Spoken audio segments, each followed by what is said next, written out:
تک کہ وہی کام بیداری میں نہ کریں۔ اب وہ بچے ہیں، رسول اللہ صلی اللہ علیہ وسلم کی حدیث کے مطابق کوئی حرج نہیں تھا، بچہ ہے اور اس کا کوئی مواخذہ نہیں، لیکن بچوں کو سمجھانا اور صحیح راستہ بتلانا، صحیح گائیڈ کرنا تو بڑوں کا کام ہے نا۔ اللہ کے رسول نے جب یہ دیکھا کہ بچے یہ بات غلط کہہ رہے ہیں، آپ نے فوراً ٹوکا، ایسا نہ کہو، بلکہ وہ جو پہلے باتیں کہہ رہی تھی وہی پہلے والی باتیں کہو، اور یہ بات نہ کہو کہ ہم میں ایک ایسا رسول ہے جو آنے والے کل کی بات جانتا ہے۔ حالانکہ یہ بات انہوں نے عقیدت سے کہی تھی، اس لیے روکا کہ اس عقیدت سے شرک کا دروازہ کھلتا ہے، شرک کا دروازہ کھلتا ہے کہ لوگ عقیدت میں آ کر یہ کہیں گے کہ میاں ہاں اللہ تبارک و تعالیٰ کے رسول بھی یہ بات جانتا ہے۔ حالانکہ آپ جانتے ہیں اما عائشہ صدیقہ رضی اللہ تعالی عنہا جب رات کے وقت ایک صحابی کے ساتھ اونٹ پر سوار ہو کر مدینہ میں واپس آئیں اور منافقین نے ایک طوفان بدتمیزی کھڑا کر دیا، رسول اللہ صلی اللہ علیہ وسلم پریشان، ہودج خالی اٹھا کر اونٹ پہ رکھا گیا ہے، صحابہ یہ سمجھے کہ اندر حضرت عائشہ موجود ہیں لیکن وہ موجود نہیں ہے، ہودج پہ پردہ لگا ہوا ہے، دیکھ نہیں سکے، حضرت عائشہ اس وقت ہلکی اتنی تھی کہ وزن کا پتہ نہیں چلا، اٹھا کر خالی ہودج اونٹ پر رکھ دیا گیا اور اونٹ کو لے گئے۔ وہ سمجھے کہ حضرت عائشہ اونٹ پر سوار ہیں، اللہ کے نبی ساتھ ہیں، لیکن اللہ تبارک و تعالیٰ کے نبی کو معلوم نہیں کہ میری بیگم پیچھے درخت کے کنارے لگ کر وہاں بیٹھی میرا انتظار کر رہی ہے، آپ یہ سمجھے کہ ہمارے ساتھ ہے۔ یہ کون ہے؟ اللہ کا رسول، اس لیے لا یعلم الغیب الا اللہ، یہ بات پردہ غیب کی تھی اور اللہ کے سوا اس کو کوئی نہیں جانتا، اور اتنے عرصے تک اللہ نے بھی وحی کا سلسلہ بند کر دیا، اور رسول اللہ صلی اللہ علیہ وسلم بڑے پریشان، صحابہ کرام سے اپنے مخلص دوستوں سے مشورے کر رہے ہیں کیا کیا جائے، ایک ایک سے مشورہ کر رہے ہیں، حتیٰ کہ ایک دن حضرت عائشہ فرماتی ہیں میرے گھر میں آئے، میری چارپائی پر پہلی مرتبہ آ کر کے بیٹھے، میں بے حد بیمار تھی، بخار میں میرے سر کے بال بھی جھڑ چکے تھے، اس بیماری کے عالم میں بجائے دلاسا دینے کے آپ نے بڑی دل جلانے والی بات کی، آپ نے میرے پاس بیٹھ کر کہا یا عائشہ تو انکے کنت من بنات آدم ان کنت الممت بذنب فاستغفری من اللہ، اے عائشہ تو بھی آدم کی بیٹیوں میں سے ایک بیٹی ہے، اگر تجھ سے یہ گناہ ہوا ہے اللہ سے توبہ کر، وہ معاف کرنے والا ہے، معاف کر دے گا۔ آپ فرماتی ہیں میرے تو پاؤں تلے سے زمین نکل گئی، میں نے کہا اللہ کے رسول آپ کے دل میں منافقین کی باتوں نے گھر کر لیا ہے، میں آپ سے کچھ نہیں کہوں گی، انما اشکو بثی و حزنی اللہ، میں نے اپنا تمام تر درد دل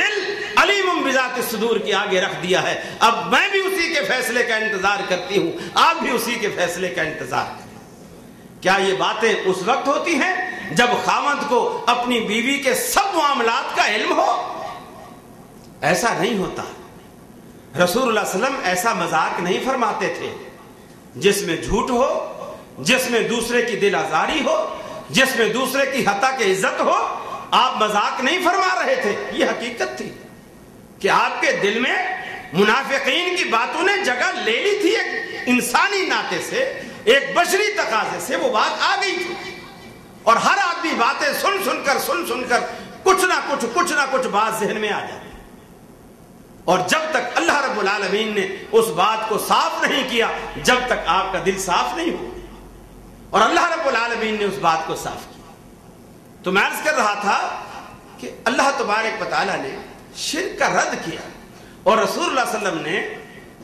اس تمام دروازوں کو بند کیا جو اس کا باعث بنتے ہیں، چونکہ یہاں محبت اور غلو ایک سبب تھا، اللہ تبارک و تعالیٰ کے رسول نے اسے روکا۔ ایک اور موقع پر ایک صحابی آپ کے سامنے کھڑا ہے، اور اس نے ایک بات کرتے کرتے بات کہی، اور اس نے کہا ما شاء اللہ و ما شئت، اللہ کے رسول بس یہاں دنیا میں تو بس وہی کام ہوتا ہے جو اللہ چاہے یا آپ چاہیں۔ اب ایمانداری سے بتائیے یہ جملہ دشمنی تھی یا تعریف تھی؟ دشمنی تھی یا محبت تھی، لیکن یہ محبت غلو پر مبنی تھی۔ اللہ تبارک و تعالیٰ کے رسول نے روکا، ٹوکا، آپ نے فرمایا قل ما شاء اللہ، بس یہ کہے کہ جو اللہ چاہے، میرے چاہنے سے کچھ نہیں ہوتا، اللہ جو کچھ چاہتا ہے وہ ہوتا ہے۔ یہ کیوں؟ غلو سے جو ہے شرک کے دروازے کھلتے ہیں۔ اب آپ جتنے بھی دنیا میں لوگ ہیں، مزار کے پجاری، قبر کے پجاری، گھوڑے کے پجاری، تابوت کے پجاری، جھنڈے کے پجاری، جھنڈیوں کے پجاری، تھالوں پلیٹوں اور دیگوں کے پجاری، آپ ان کو دیکھیے کہ وہ ان چیزوں میں جو آگے بڑھے ہیں، کس چیز میں بڑھے ہیں؟ عقیدت میں، اندھی محبت میں اور غلو میں بڑھتے چلے گئے۔ اور اللہ تبارک و تعالیٰ کے رسول نے اسی چیز کو روکا، اس لیے کہ یہ دروازہ کھولنے والے ہیں۔ فرمایا یا ایھا الناس ضرب مثل فاستمعوا له ان الذين تدعون من دون الله لن يخلقوا ذبابا ولو اجتمعوا له۔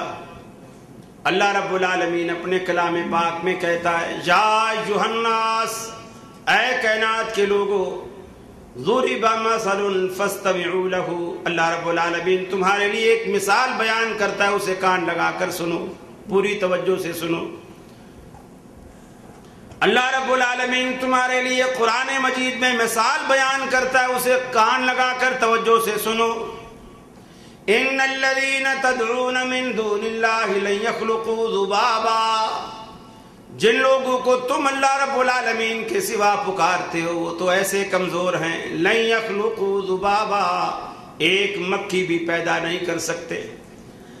آپ لوگ جاتے ہو ان کی مزاروں پر بیٹے اور بیٹیاں مانگنے کے لیے، وہ تو اتنے کمزور ہیں کہ تمہیں مکھی بھی نہیں بنا کے دے سکتے، بیٹے کہاں سے دیں گے؟ تم گھوڑوں کے پاس جاتے ہو دل سمجھ کر، تابوت اور تازیوں کے پاس جاتے ہو جن کو اپنے ہاتھوں سے تراشتے، اپنے ہاتھوں سے بناتے ہو، رنگ برنگی جھنڈیاں لگاتے ہو جاہلوں کو متاثر کرنے کے لیے، لیکن فرمایا لن یخلقوا ذبابا، یہ اتنے کمزور ہیں کہ ایک مکھی بھی نہیں بنا سکتے۔ وَلَوِ اجْتَمَعُوا لَهُ، ایک اکیلے اجمیر والے کی بات نہیں، لاہور والے کی بات نہیں، کراچی والے کی بات نہیں، پاک پٹن والے کی بات نہیں، انڈیا کے کسی کونے والے کی بات نہیں، مدینے والے سرکار کی بات نہیں۔ وَلَوِ اجْتَمَعُوا لَهُ، اگر سارے کے سارے اپنے بنائے ہوئے معبودوں کو اللہ کے سوا تم جمع کر لو تو تب بھی ایسا نہیں کر سکتے۔ ضعف الطالب والمطلوب، طالب بھی کمزور اور مطلوب بھی کمزور، پکارنے والا بھی کمزور اور جس کو پکارا جا رہا ہے وہ بھی کمزور، دونوں کمزور ہیں، کچھ بھی نہیں کر سکتے۔ اللہ نے پھر گلہ کیا، شکوہ کیا، ما قدر اللہ حق قدری، ان نابکاروں نے اللہ رب العالمین کی ویسی قدر نہ کی جیسی قدر کرنے کا رب العالمین استحقاق رکھتا ہے۔ اللہ رب العالمین جیسی قدر کرنے کا رب العالمین حق رکھتا ہے ویسی قدر اللہ رب العالمین نے نہیں کی۔ اللہ رب العالمین کی ویسی قدر ان ظالموں نے نہیں کی۔ ما قدر اللہ حق قدر، اللہ رب العالمین جس قدر عظمت کا مالک ہے، جس قدر شان و شوکت کا مالک ہے، وہ شان و شوکت تم لوگوں نے نہیں دی، اگرچہ وہ تمہارے دینے کا محتاج نہیں، وہ تو مالک اور خالق اور رازق ہے، ساری دنیا کا اکیلا مالک ہے، اللہ الصمد، بے نیاز ہے۔ ساری دنیا کو رب العالمین کی ضرورت ہے مگر اس کو کسی کی ضرورت نہیں، کوئی مانے تو اپنے فائدے کے لیے، نہ مانے تو اپنے نقصان کے لیے، رب العالمین کی ربوبیت میں کوئی فرق نہیں آتا۔ اے فرمایا تم جس کو پکارتے ہو وہ بھی کمزور، جو پکارنے والا وہ بھی کمزور، اگر تم کسی مزار پہ کھڑے ہو پکارتے ہو تو تم بھی کمزور ہو، جو قبر میں مرا پڑا ہے وہ بھی کمزور ہے۔ ارے تم اس بچے سے، اس بندے سے جا کر کے تم آرزوئیں مانگتے ہو، مرادیں مانگتے ہو، منتیں مانتے ہو، بیٹے مانگتے ہو، نفع مانگتے ہو، کاروبار میں فائدہ مانگتے ہو، ترقی مانگتے ہو، اولاد کی ترقی مانگتے ہو، اپنی ترقی مانگتے ہو، لیکن حالت یہ ہے ضعف الطالب والمطلوب، دونوں کمزور ہے، کمزوری کی حالت ہے۔ لن یخلقوا ذبابا، ایک مکھی بھی نہیں بنا سکتے، مکھی بنانا تو بڑے دور کی بات ہے۔ فرمایا یسلبہم الذباب شیئا، اگر مکھی ان کے ہاتھ سے، ان کی پلیٹ سے غذا کا کوئی ذرا اپنے منہ میں لے کر کے اڑ جائے، فرمایا اگر وہ مکھی غذا کا ایک ذرا، سوجی کا ایک دانہ ان کی پلیٹ سے اٹھا کر کے اڑ جائے، فرمایا اس سے لَن يَسْلُبْهُمُ الذُّبَابُ شَيْئًا، اگر وہ